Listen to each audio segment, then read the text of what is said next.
poursuivons maintenant notre séance avec des questions portant sur des thèmes économiques et sociaux. La parole est à monsieur Jean-Louis Bricout pour le groupe socialiste et apparenté. Merci Monsieur le Président, Monsieur le Premier ministre. Le gouvernement s'emploie à trouver des solutions pour gratifier celles et ceux qui se mobilisent dans cette période de crise. Nous aussi, avec Régis Juinico et mes collègues du groupe, nous proposons une prime exceptionnelle pour les agents publics en première ligne. Pour autant, je voudrais attirer votre attention sur la situation particulière des auxiliaires de vie. Qu'elles soient recrutées par le secteur privé, associatif ou par une collectivité territoriale, les auxiliaires de vie ne pourront profiter pleinement d'une gratitude financière de type prime Macron, soit parce que la législation ne le permet pas, soit parce que les structures qui les accueillent n'en ont pas les moyens. Il serait regrettable qu'elles soient une nouvelle fois oubliées, comme c'était le cas avec les mesures Gilets jaunes. Pourtant, nous leur devons beaucoup. Quelle famille n'a pas eu ou n'aura pas recours à ces personnels?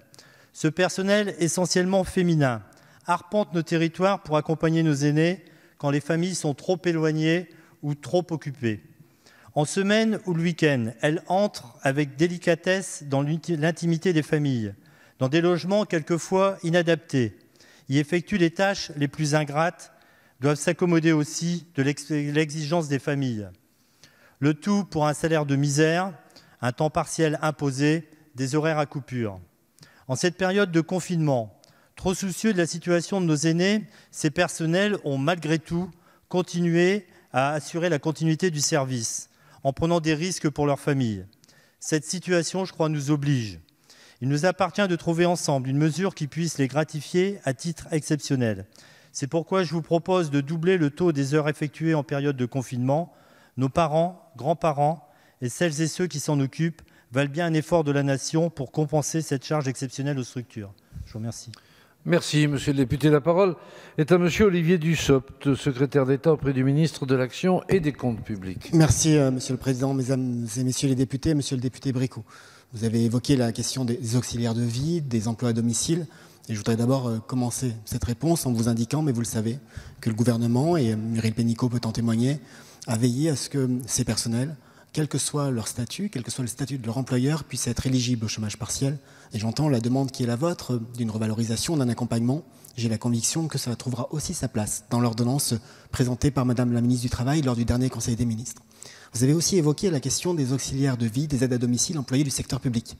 Et à travers elle, la situation des fonctionnaires, des agents publics titulaires ou contractuels.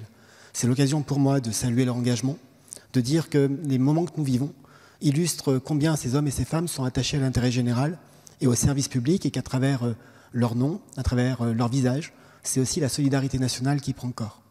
Nous avons veillé, concernant le secteur public, à d'abord maintenir le revenu de toutes celles et ceux qui sont concernés par des mesures de maintien à domicile dans le cadre du confinement. C'est la raison pour laquelle nous privilégions le placement en autorisation spéciale d'absence et que nous avons accompagné les collectivités, beaucoup emploient des aides à domicile, pour que les agents contractuels, les agents titulaires à temps non complet, on retrouve à nouveau beaucoup des métiers que vous avez évoqués, puissent, pour les collectivités locales, être soutenus par la Caisse nationale d'assurance maladie. C'est un dispositif exceptionnel pour accompagner les collectivités, prendre en charge une partie de la rémunération maintenue des personnels des collectivités territoriales dans le cadre des autorisations spéciales d'absence. Au-delà, nous voulons aller plus loin, tenir l'engagement du président de la République pour reconnaître l'engagement des personnels soignants, bien évidemment, en payant les heures supplémentaires de manière majorée, en travaillant sur des éléments de prime exceptionnelle. Nous le préparons sous l'autorité du Premier ministre.